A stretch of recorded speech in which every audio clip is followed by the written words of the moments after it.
한 여성이 마이크를 잡고 외치기 시작합니다. 저는 이 자리에서 중국 정부의 충격적인 협박과 기밀 유출 관련해 낱낱이 밝히려고 합니다. 한 여성이 상기된 표정으로 카메라와 기자들을 바라보며 말을 이어가고 있는데요. 과연 이 여성에게 무슨 일이 일어난 걸까요? 오늘의 사연 바로 시작합니다. 잠깐 구독과 좋아요, 알림 설정은 하셨나요? 꼭 부탁드릴게요. 안녕하세요. 저는 리우라고 합니다. 30살이고 중국 상하이 출신의 IT 보안 전문가예요. 먼저 이런 기회를 주신 한국 정부와 언론사 관계자 여러분께 감사드려요. 저는 깊은 숨을 들이쉬고 계속해서 말을 이어갔어요. 제 이야기는 중국에서의 마지막 날부터 시작돼요. 당시 저는 중국의 대형 IT 기업에서 일하고 있었죠. 겉으로 보기엔 안정적이고 전망 좋은 직장이었어요. 하지만 시간이 지날수록 정부의 통제와 감시가 심해지는 걸 느꼈어요. 개인의 자유와 프라이버시가 점점 침해되는 현실에 가슴이 아팠죠. 제 목소리에 약간의 떨림이 느껴졌어요. 잠시 물을 마시고 다시 이야기를 시작했습니다. 결정적인 사건은 약 1년 전에 있었어요. 회사에서 새로운 프로젝트를 제게 맡겼는데 그것은 일반 시민들의 개인정보를 무차별적으로 수집하고 분석하는 시스템이었어요. 처음에는 단순한 데이터 분석 프로젝트인 줄 알았죠. 하지만 세부 내용을 보니 충격적이었어요. SNS 활동, 위치 정보, 통화 기록까지 사실상 모든 개인정보를 대상으로 했거든요. 저는 팀장님께 이 프로젝트의 윤리성에 대해 조심스럽게 물어봤어요. 그런데 돌아온 대답은 더 충격적이었죠. 리우, 이건 국가 안보를 위한 거야. 내가 이해할 필요는 없어. 그냥 시키는 대로 하면 돼. 이 말을 듣고 며칠 동안 잠을 이루지 못했어요. 고민 끝에 저는 이 프로젝트에 참여할 수 없다고 말씀드렸어요. 그러자 팀장님의 태도가 돌변했죠. 내가 이 프로젝트를 거부하면 앞으로 어떤 회사에서도 일할 수 없을 거야. 우리가 그렇게 만들 수 있어. 이건 명백한 협박이었어요. 더 무서웠던 건 그들이 정말로 그렇게 할 수 있다는 걸 알고 있었다는 거예요. 그 후로 회사 생활이 지옥 같았어요. 모든 행동을 감시당하는 것 같았고 동료들도 저를 멀리하기 시작했죠. 어떤 날은 제 컴퓨터가 해킹당한 흔적을 발견하기도 했어요. 그들은 제 개인정보까지 들춰보고 있었던 거죠. 그러던 중 우연히 한국 기업의 채용 공고를 보게 됐어요. 처음에는 그냥 지나칠 뻔했는데 문득 이게 제 탈출구가 될 수 있겠다는 생각이 들었죠. 하지만 지원 과정도 쉽지 않았어요. 모든 걸 비밀리에 진행해야 했거든요. 이력서를 쓸 때도 회사 컴퓨터가 아닌 개인 노트북을 사용했고 면접 날짜가 잡혔을 때는 몸이 아프다는 핑계로 휴가를 냈어요. 면접 과정은 처음에 화상 면접으로 시작됐어요. 중국에 있는 제가 한국으로 직접 가기는 어려웠기 때문이죠. 한국 회사 측에서 이해해 주셔서 정말 다행이었어요. 첫 화상 면접 날, 저는 정말 긴장했어요. 회사에서는 할 수 없었기 때문에 집에서 조용히 면접을 봐야 했죠. 부모님께는 친구와 영상통화를 한다고 둘러댔어요. 면접관님들은 정말 친절하셨어요. 제 기술적인 능력뿐만 아니라 윤리적 가치관에 대해서도 많이 물어보셨죠. 화상 면접 이후 2차 면접을 위해 한국 방문을 요청받았어요. 어떻게 회사에 휴가를 내고 한국에 갈 수 있을지 고민했어요. 결국 가족 경조사를 핑계로 3일간의 휴가를 냈어요. 한국 방문은 그야말로 눈을 뜨는 경험이었어요. 최첨단 기술로 가득한 회사 건물도 놀라웠지만 더 인상적이었던 건 직원들의 자유로운 분위기였어요. 회의 중에 주니어 개발자가 시니어 개발자의 의견에 반대하는 걸 봤는데 아무도 이상하게 생각하지 않더라고요. 오히려 건설적인 토론이 이어졌죠. 중국에서는 상상도 할 수 없는 광경이었어요. 면접관님께 제 상황을 솔직하게 말씀드렸어요. 처음에는 망설였지만 제 이야기를 끝까지 들어주셨죠. 그리고 놀랍게도 이런 말씀을 해주셨어요. 리우 씨, 당신의 용기에 감동했습니다. 우리 회사는 당신 같은 윤리의식 있는 개발자를 찾고 있었어요. 한국에서의 면접을 마치고 중국으로 돌아온 후 일주일 동안 긴장된 마음으로 결과를 기다렸어요. 그리고 정확히 일주일 후 한국 회사의 인사팀에서 이메일로 연락이 왔습니다. 이메일에는 제가 합격했다는 소식과 함께 앞으로의 절차에 대한 안내가 있었어요. 특히 제 상황을 고려해 비자 발급 과정을 도와주겠다는 내용도 포함되어 있었죠. 또한 제 안전을 위해 최선을 다하겠다는 약속도 해주셨어요. 이 연락을 받았을 때 정말 안도감과 동시에 새로운 시작에 대한 기대감이 컸습니다. 제 선택이 옳았다는 확신이 들었고 한국에서의 새로운 삶을 꿈꾸며 구체적인 준비를 시작할 수 있었어요. 하지만 중국을 떠나는 건 정말 힘들었어요. 회사에 사직서를 제출하자 온갖 위협이 쏟아졌죠. 제 가족들에게까지 압박을 가했어요. 내가 떠나면 내 부모님 직장에도 문제가 생길 거야. 이런 말도 들었어요. 결국 저는 가족들에게 사실을 숨긴 채 한국행을 결정했어요. 짐도 제대로 못 싸고 한밤중에 몰래 집을 나왔죠. 공항에서 마지막으로 부모님께 전화를 드렸어요. 걱정하지 마세요. 곧 연락드릴게요. 이 말만 남기고 비행기에 올랐어요. 한국에서의 새 출발은 쉽지 않았어요. 언어의 장벽, 문화의 차이, 모든 것이 낯설고 어려웠죠. 하지만 동료들의 따뜻한 환영과 회사의 지원 덕분에 빠르게 적응할 수 있었어요. 제 실력을 인정받아 중요한 프로젝트들을 맡게 됐고 승진도 빠르게 이뤄졌죠. 그래서 저를 시기하는 직원들도 있었어요. 왕래이는 저보다 3년 정도 먼저 한국에 온 중국 출신 개발자예요. 그는 우리 회사에서 시니어 개발자 포지션으로 주로 AI 알고리즘 개발을 담당하고 있어요. 기술적으로 매우 뛰어난 실력자로 알려져 있죠. 실제로 실력도 좋고요. 처음 만났을 때 왕래이는 정말 친절했어요. 회사 생활에 대해 조언도 해주고 한국 문화에 적응하는 팁도 알려줬죠. 심지어 주말에 가족들과 함께 식사하자고 초대하기도 했어요. 그의 따뜻한 환대 덕분에 처음에는 정말 고마웠죠. 하지만 시간이 지날수록 왕래이의 태도가 미묘하게 변하기 시작했어요. 제가 프로젝트에서 좋은 평가를 받을 때마다 그의 눈빛이 차가워지는 걸 느꼈죠. 회의 때 제 의견을 무시하거나 때로는 공개적으로 비난하기도 했어요. 겉으로는 친절하고 사교적인데 은근히 경쟁심이 강하고 자존심이 세요. 자기가 회사 내 중국인 개발자 중 최고라는 자부심이 있었던 것 같아요. 그런데 제가 들어와서 빠르게 인정받자 자신의 위치가 위협받는다고 느낀 것 같았죠. 특히 그가 오랫동안 준비해온 프로젝트의 리더 자리를 제가 맡게 되었을 때 상황이 더 악화됐어요. 그 후로 그는 저를 철저히 적대시하기 시작했죠. 다른 동료들 앞에서 제 실수를 과장해서 이야기하거나 때로는 제 업무를 방해하는 듯한 행동을 하기도 했어요. 왕래이는 회사에서 꽤 영향력 있는 위치에 있었기 때문에 많은 동료들이 그를 신뢰하고 따랐죠. 그래서 그의 태도 변화는 저에게 큰 압박이 되었어요. 일부 동료들도 그의 영향을 받아 저를 멀리하기 시작했거든요. 제가 말씀드린 그 갈등은 곧 더 큰 문제의 시작이 됐어요. 어느 날 아침 회사에 출근했을 때 분위기가 심상치 않았죠. 직원들이 모여 수군거리고 긴급회의가 소집됐어요.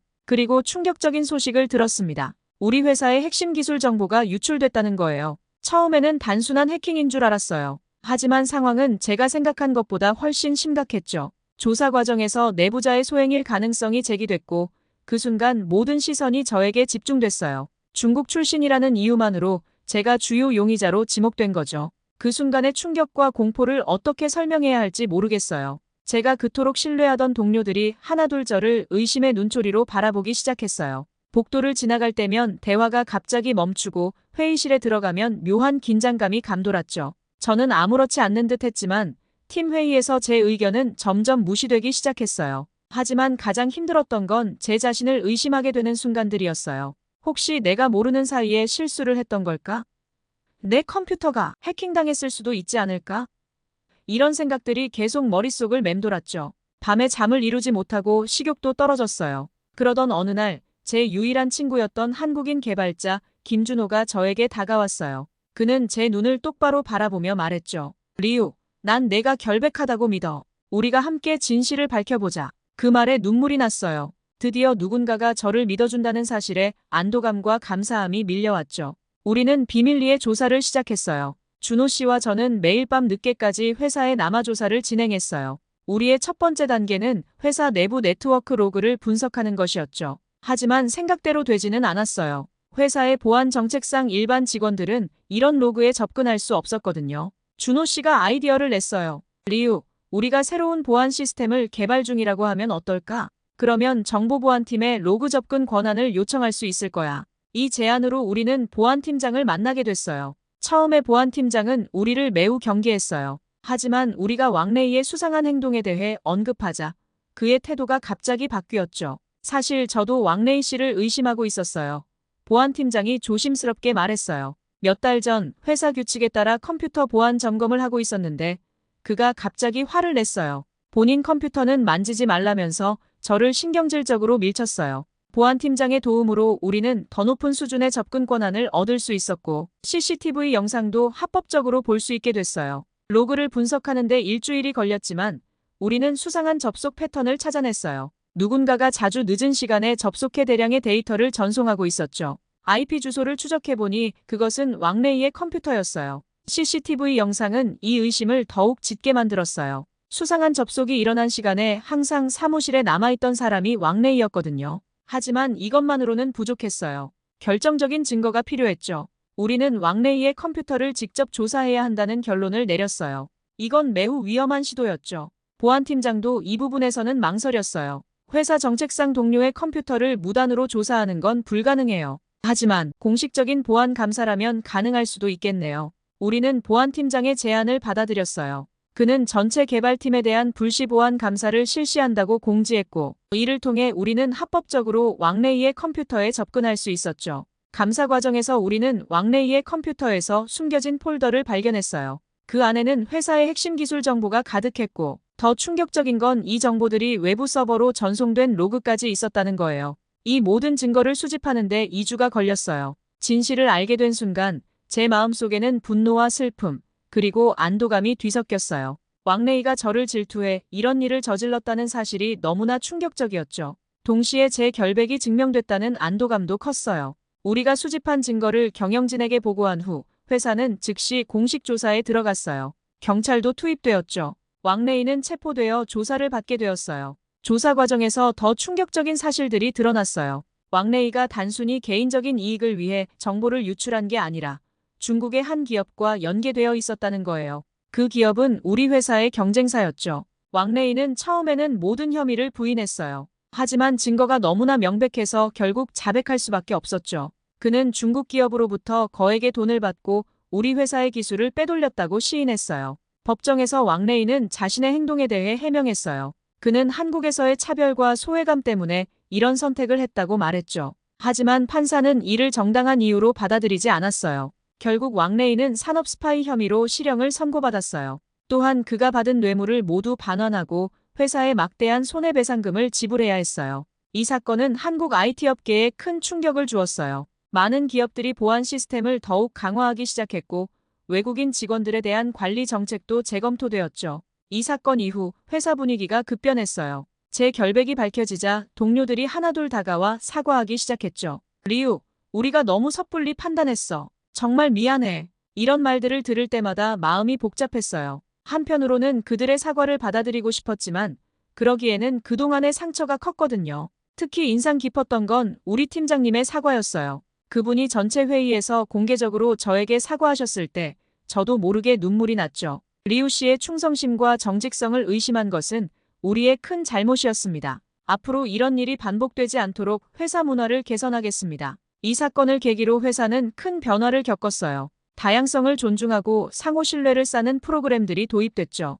저도 이 과정에 적극적으로 참여했어요. 제 경험을 공유하며 편견이 얼마나 위험한지, 그리고 신뢰가 얼마나 중요한지 이야기했죠. 그러던 어느 날 사장님께서 저를 직접 부르셨어요. 리우 씨, 우리 회사의 보안 시스템을 전면 개편하려고 하는데 당신이 이 프로젝트의 리더가 되어주었으면 합니다. 저는 사장님의 제안을 듣는 순간 얼떨떨했어요. 제가 그토록 의심받았던 사람이었는데 이제는 회사의 가장 중요한 프로젝트를 맡게 된 거예요. 이 프로젝트를 통해 저는 제 실력을 유감없이 발휘할 수 있었어요. 중국에서의 경험과 한국에서 배운 기술을 접목해 혁신적인 보안 시스템을 구축했죠. 그러다 문득 이런 생각이 들었어요. 내가 한국과 중국 사이의 가교 역할을 할 수 있지 않을까? 이 아이디어를 사장님께 말씀드렸더니 그분은 눈을 반짝이며 말씀하셨죠. 리우 씨, 그거 정말 좋은 생각입니다. 우리 회사에 한중기술협력 태스크포스를 만들어보는 게 어떨까요? 그렇게 해서 제가 한중기술협력 태스크포스의 리더가 됐어요. 이 역할을 통해 저는 양국의 장점을 결합한 새로운 기술들을 개발할 수 있었죠. 예를 들어 중국의 빅데이터 처리 기술과 한국의 UI UX 디자인 기술을 접목해 혁신적인 제품들을 만들어냈어요. 이 과정에서 제가 겪었던 어려움과 극복한 경험들이 큰 도움이 됐어요. 문화적 차이로 인한 오해가 생길 때마다 제가 직접 나서서 양측을 중재했죠. 우리가 서로 다르다는 건 약점이 아니라 강점이에요. 이 다양성을 어떻게 활용하느냐에 따라 우리의 성공이 결정될 거예요. 시간이 지날수록 우리 태스크포스의 성과가 눈에 띄게 좋아졌어요. 우리가 개발한 기술들이 업계의 주목을 받기 시작했고 여러 국제기술 박람회에서 상을 받기도 했죠. 이런 성과들이 쌓이면서 저는 점점 더 큰 자부심을 느끼게 됐어요. 제가 겪은 어려움들이 오히려 저를 더 강하게 만들어준 것 같아요. 어느 목요일 저녁이었어요. 늦은 시간까지 회사에서 새 프로젝트 준비를 하고 있었죠. 퇴근길에 회사 앞 카페에 들러 따뜻한 아메리카노 한 잔을 샀어요. 가을바람이 선선해서 기분 좋게 걸어가고 있었는데 갑자기 누군가가 제 이름을 불렀어요. 리우 씨, 잠깐 시간 있으십니까? 돌아보니 낯선 남자 둘이 서 있었어요. 그들은 자신들을 중국 정부 요원이라고 소개했죠. 처음에는 단순히 제중동포의 안부를 묻는 정도라고 생각했어요. 하지만 대화가 진행될수록 그들의 진짜 의도가 드러났어요. 리우 씨, 당신의 성공이 자랑스럽습니다. 하지만 조국을 위해 할 수 있는 일이 있지 않을까요? 그들은 우리 회사의 핵심 기술 정보를 요구했어요. 처음에는 부드럽게 말했지만 점점 그들의 어조가 강압적으로 변해갔죠. 우리는 당신의 가족들이 아직 중국에 있다는 걸 알고 있습니다. 그들의 안전을 위해서라도 협조하는 게 좋을 거예요. 그 순간 온몸에 식은땀이 흘렀어요. 제가 그토록 벗어나려 했던 그 억압적인 체제가 다시 저를 붙잡으려 하고 있었던 거죠. 머릿속이 복잡해졌어요. 한편으로는 가족들이 걱정됐고 다른 한편으로는 제가 그동안 쌓아온 모든 것이 무너질까 두려웠죠. 그날 밤 집에 돌아와 침대에 누웠지만 도저히 잠을 이룰 수 없었어요. 천장을 바라보며 끊임없이 생각했죠. 내가 과연 무엇을 위해 살아왔나? 진정한 애국이란 무엇일까? 내 가족과 내 양심, 어느 것을 선택해야 하나? 이런 질문들이 머릿속을 맴돌았어요. 다음 날 회사에 출근했지만 일에 집중할 수 없었어요. 동료들은 제가 평소와 다르다는 걸 눈치챘지만 저는 아무 말도 할 수 없었죠. 점심시간에 혼자 옥상에 올라가 서울 시내를 내려다보며 깊은 생각에 잠겼어요. 그러다 문득 깨달았어요. 제가 중국을 떠난 이유, 한국에서 새 삶을 시작한 이유를 말이죠. 그건 바로 자유와 정의를 위해서였어요. 만약 제가 그들의 요구에 굴복한다면 그건 제 모든 노력과 신념을 배반하는 일이 될 거예요. 결심을 하고 나니 마음이 조금은 가벼워졌어요. 사무실로 돌아와 곧바로 사장님과의 면담을 요청했죠. 다행히 사장님께서는 바로 시간을 내주셨어요. 사장님, 제가 드릴 말씀이 있어요.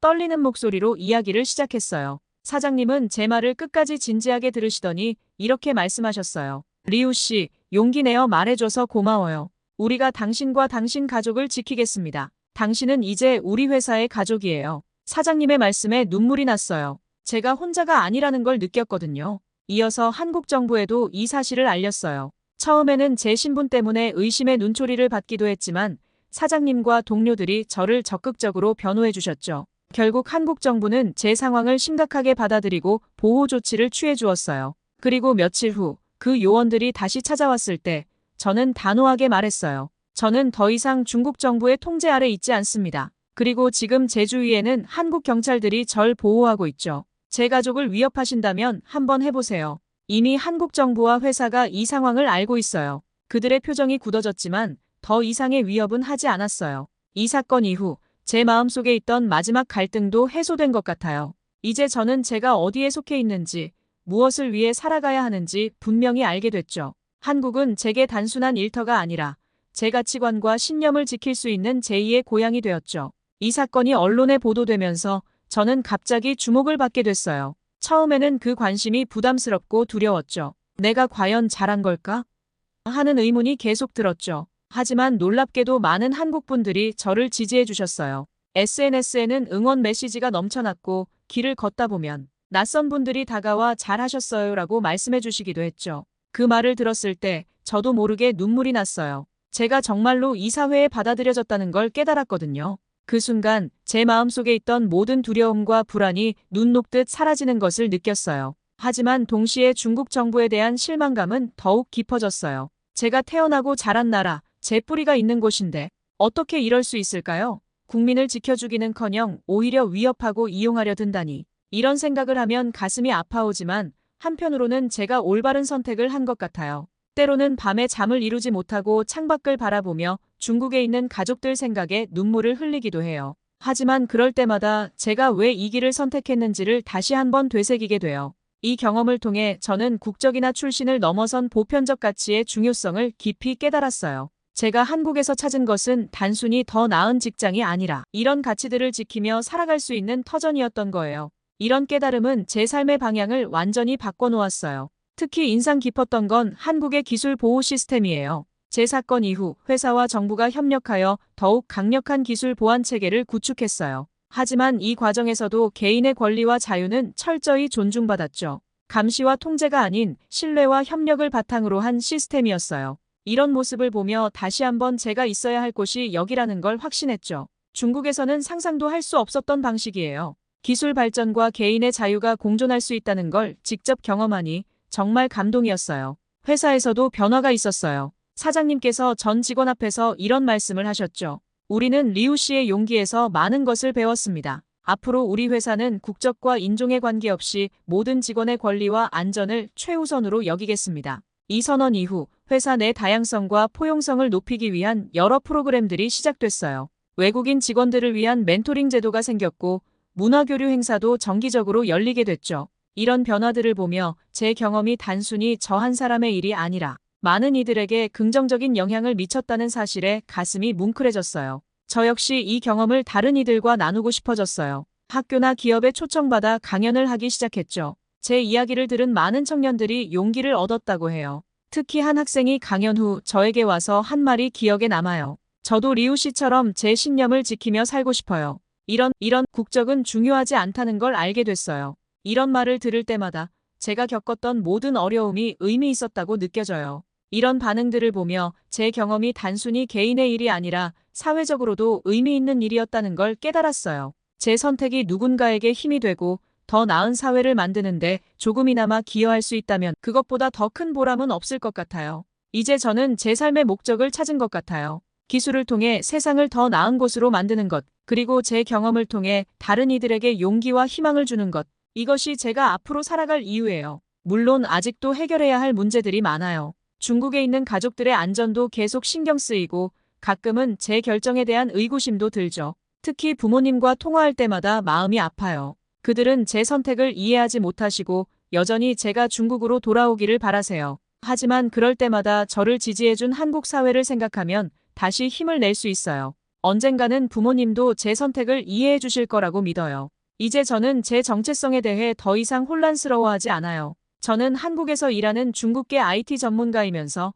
동시에 보편적 가치를 추구하는 세계 시민이에요. 이 복잡한 정체성이 제 강점이 될 수 있다고 믿어요. 제가 양국의 문화와 언어를 이해하고 있기 때문에 앞으로 한국과 중국 사이의 가교 역할을 할 수 있을 거예요. 여러분, 오늘 들으신 사연 어떠셨나요? 리우 씨는 본인의 사연이 조금이나마 우리에게 용기와 희망을 줬으면 좋겠다고 했어요. 우리 모두가 서로를 이해하고 존중하는 사회를 만들어갈 수 있다고 믿습니다. 중국의 자국민 협박과 한국 핵심 기술을 훔치는 행위는 비난받아 마땅합니다. 이런 중국 정부에 대해서 여러분은 어떻게 생각하고 계시는지 꼭 댓글로 남겨주세요. 오늘 이야기 즐겁게 들으셨다면 구독과 좋아요, 그리고 알림 설정 부탁드릴게요. 여러분의 응원은 저희에게 큰 힘이 됩니다. 끝까지 시청해주셔서 감사드립니다. 지금까지 감동인사이드였습니다.